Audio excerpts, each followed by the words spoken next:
tonight, to pick up where I said we would go on Tuesday, we'll start tonight with Breakfalls. Okay? So we'll start simple. We'll start first with the back fall. A back fall, easiest one to get into. I start right here. Take hands in, chin tucked, and roll back. Now I don't let my shape collapse, this rounded shape that I make. I keep it until the backs of my shoulder blades touch. And then my hands kick out at 45 degrees, not 90 degrees, 45. Okay? Come in. Back up. Okay? Chin stays tucked, head never touches. If I get comfortable with that, I can speed it up. If I get comfortable with that, I go from higher. That's enough to start. Yeah? So why don't we do some back falls? So the next one that I want to work on is the rolling fall. Okay, so back falls is a great way to kind of get warmed up a little bit to falling, but it's not often the way in which we fall. In fact, I'll say that mostly falling happens from a rotational forward thing is what I see happen a lot. And it's definitely what we're going to be doing tonight. So starting with a forward roll. Okay. I want to come across shoulder to opposite hip and expand out and slap the floor. Okay. My energy carries forward, and the way, the direction the energy is going is the way that I want to point my hand and my knee both. This one I want to be perpendicular. I don't want to land like this. I want to expand myself out if I can. Okay? So, again, rolling, slide. I have a couple options. I can sit up and step this foot back to stand up, or I can kick up and set this foot back. Those are the two that I want you to do anyway. There's lots of ways to stand up. Those are the ones I want you to do. Okay, rolling sideways. Let's go. So we're not going to change too much. I just want to talk about the mechanics of this just a little bit. Okay. So really, what you have is you get this flat shape, you get this round shape. To do a forward roll, make myself into a ball, and then I stay that shape. Right? So come through, and that brings me to my feet. To do a fall, what I want to think about is when I get connected to the ground, I want to think like I just attached Velcro, and that part's stuck, and the other part of me just unwinds. Okay? So when I come through, I start all the way with my hand. Let me do this way. Okay? So, you Spider-Man fans? Yeah, right? So, like grips the wall. I think like the Tobey Maguire Spider-Man, I think it was. And he shows like going like, and like his hand just sticking, right? And it just like zoomed in on it. It was a big detail of it, but the truth is like all of the Spider-Man did it. But so I think about that. I think about it, as soon as I stick my hand, it's stuck here. So it doesn't just move, it doesn't continue. I stick that, and then I want to get the whole thing to touch in order from this way to that way. And then I want to keep everything touching. It's not until I'm about halfway do I start lifting my body if I'm going to lift it at all. Okay, so this connects. This connects.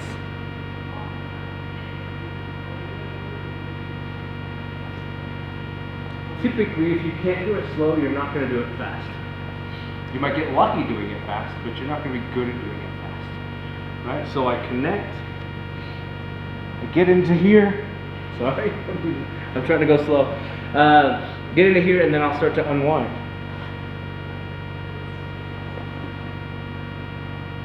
Okay? So my shoulder never left where it was. If I'm still doing this, then how am I going to land that fall? Right? So when I come through, if you ever ended up with one of these, does that shoulder lift the ground? Right? So let that shoulder stay attached. And really focus on laying out, expanding yourself. Try this? Okay, very good. For those of you who are getting comfortable with this, right? I know some of you are still working on it. If you're getting comfortable with it, there are things that I care about. So the first is corners. I don't want to make a corner on my wrist. I don't want to make a corner on my elbow, right? If I land cornered on my wrist, sprain my wrist. If I land cornered on my elbow, dislocate my shoulder. I don't really want to land, if I'm honest, the only time I've ever gotten injured in a fall, being thrown, I landed square on my shoulder. And I dislocated my shoulder. And then it just quit working. Which is super fun. Coincidentally, that's how I know you can do rolls without an arm, because I just kind of stuffed that and kept going. But no corners, right? Head doesn't touch. The truth is, this may help you if you ever fall. Might help you, right? First time I ever used a forward roll in life was going over the handlebars of my bicycle. You know, came rolling down, hit a curb, and went, and I was fine. I picked my bike, but I was fine. That's a pretty specific circumstance. Every time I've slipped on ice or on like grease in the kitchen or something like that, body jerks and it creates a frame and it tries, and it never goes the way you think it's going to go. No matter how many times you roll, it doesn't go that way. It's just a different circumstance. So why do we spend so much time on this? Right? For times when we are thrown by somebody. Okay. Now, I'd like to go through life never being thrown by somebody for malicious reasons. Right? But in order to learn how to throw people, that person I'm throwing should learn how to be thrown. So they can do it safely, so we can do it over and over and over again. And for us both to get a chance, then I better learn how to be thrown so that they can throw me. Right? That's the function, it's the reason why we practice this so much. I've got to be able to do it safely. If I do one throw and then break your arm, and then 1, 2, 3, 4, 5, 6, 7. Alright, I can at least do 8 throws. Right? Or I have one person never injured, we can go until we're tired. Right? The importance of things like, if you are ever pushed or shoved or thrown in a way that you can finish your roll and stand up, why wouldn't you? Why would you ever stay on the ground? Right? Doesn't seem like a good idea. Especially if there was a person involved. So why the usefulness of being thrown this way? The usefulness of that is because if I'm thrown by a person, or let's put it this way, if I throw you, I'm probably not letting go of the thing that I used to throw you. Which means you have to expand out, because otherwise you're just attached to a thing I'm still holding on to, right? So if I throw Gage,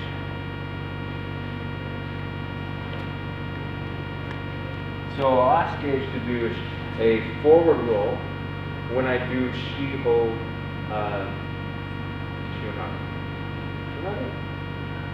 Nope, Sumiotoshi. Okay, so I'm going to bring him this way. So what happens is I frame him out this way. And he has a choice. He can do a back roll, he can do a forward roll, but I'm actually going to do a forward roll, so he looks into it. Now, as I cut down, I'm going to take his hand like a sword. I'm going to cut to the ground. Okay? So if I do this and let go, I take this, whip this, and I cut down. He can get up and do whatever he wants. That's not typically how I would do this, though. I'll do this in practice. But now, when I do this, coming out, I keep this. Right? Because that's not comfortable for him, and then I can start doing the next things that I want to do. Right? So that expansion becomes really important, because if his momentum doesn't go somewhere, then it all goes into his shoulder that's still attached. So all of his body weight continues, and his shoulder rips out. Right?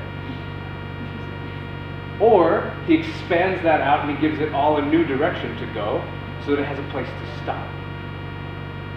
Does that make sense? So we learn to do this to protect ourselves from those kinds of things, so we can practice doing those kinds of things. Because if I ever have to throw a person, unless I'm leaving, like literally, I grab Gage and I go, whoa. then I probably don't want him to get back up. So in that case, that's fine. I'm already gone. If I'm gonna stay, come in here. Oh my goodness. Start managing. I'll take that. That's fine. Okay. I want to be able to utilize something to finish what we're doing. Thank you, sir. This is why we learn to do this. Does that make sense? You kind of see the connection now. The connection is important because not every throw goes that way. Not every fall goes that way. So we've got to put these things together. Depending on the direction of the throw, determines the type of fall we might need to use. So getting back to, if you're getting kind of good at this, then where you go next is get rid of those corners and allow yourself to, so usually the first thing I'll see people do, and just about everybody in here is doing it tonight or has, and everybody in this room has before, for sure, is they go in and the next thing they want to do is they want to do this. Like, I don't know, do I want to collapse this? Right? So instead, what you're going to do is you're going to stand, and I tend to like to create a counterbalance to slow myself down for this one. But I'm going to take my hand, I'm going to set it near where this foot is. So this foot goes away for the counterbalance, this goes, I allow myself to become limber and move. So here, here, and then I tuck my head and go through.